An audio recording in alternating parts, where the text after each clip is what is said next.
Passeig marítim enllà, que els betolians anomenaven la Rambla, els fanals que s'alternaven amb les palmeres posaven un toc de llum brillant a l'aquarel·la blava i vermella que anunciava la sortida del sol.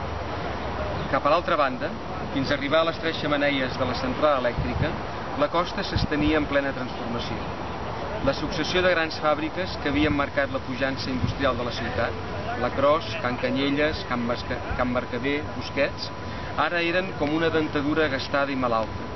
Fàbriques tancades entronant-se, petites indústries escurant les seves darreres produccions, solars buits plens de runa, els edificis del coco i l'anís que es dreçaven amb l'esperança de ser respectats per la seva arquitectura, el quarter decrèpit de la Guàrdia Civil.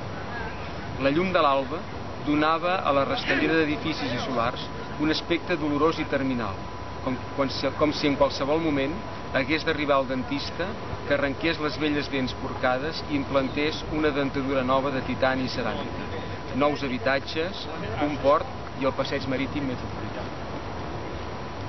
Este fragmento que acabo de leer de esta novela es la que sitúa a uno de los personajes justo en este sitio y mirando justo este paisaje urbano. La novela fue escrita a finales de los años 90 del siglo pasado y precisamente relata la transformación de la ciudad. Donde ahora tenemos este paseo marítimo, en esa época había las fábricas que habían dado importancia industrial a la ciudad y era justo el momento en que empezaban a desaparecer.